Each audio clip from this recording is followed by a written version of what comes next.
Ngayong araw nagpunta kami ng SM Taytay dahil hindi ako marunong maglinis ng mga kuko ni Mrs. Dinala ko siya sa Nailcaholics. Siyempre, tuwan-tuwa siya kasi malilinis na naman at gaganda ang kanyang mga kuko sa kamay at paa. Trusted na namin tong shop na to kasi merong foot massage, merong pedicure and manicure. Sabi nga ni Mrs. Buntis, ako rin. Pero siyempre, tumanggi ako kasi sabi ko, treat ko sa kanya yun. Para magkaroon tayo ng happy life, dapat merong happy wife. Kaya nga dinala ko na si Mrs. Buntis dito kasi meron tayong kailangan. Yan ang tips para sa mga mister na may gustong bilhin. At sa part na to, tapos na i-foot massage si Mrs. Buntis. Ngayon, nililinis ng kanyang mga kuko para mapalitan na ng kulay. At habang nililinisan ng mga kuko niya sa paa, tuwan-tuwa nga siya kasi magaan at maingat ang manicurist ang naglilinis ng kanyang paa at kamay. Sabi nga agad ni Mrs. Buntis, babalik kami ulit dito bago kami magpa-gender reveal para sa aming baby.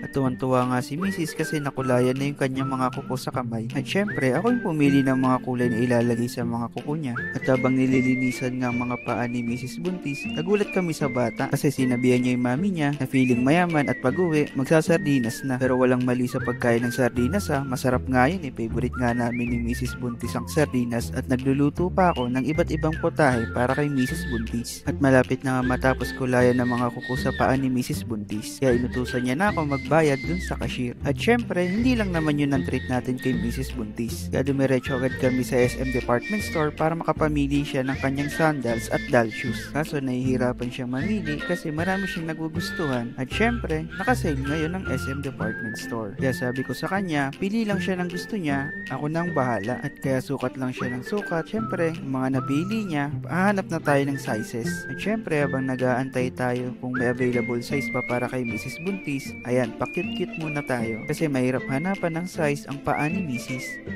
Kaya ayan, may dumating na size para sa doll shoes niya. Inaantay na lang namin yung sa kanyang sandals. Hindi ko na nga na-videoan yung binili niyang wallet at bag kasi magsasara na yung SM. Dito na nga kami sa parking, pauwi na kami at si Mrs. Buntis ay tuwang-tuwa sa kanyang mga napamili. So nga lang yung akin, hindi nga namin nabili kasi sarado na yung stock room ng SM Department Store. Pero ang mahalaga, masaya si Mrs. Kaya Mrs., flex mo na yan.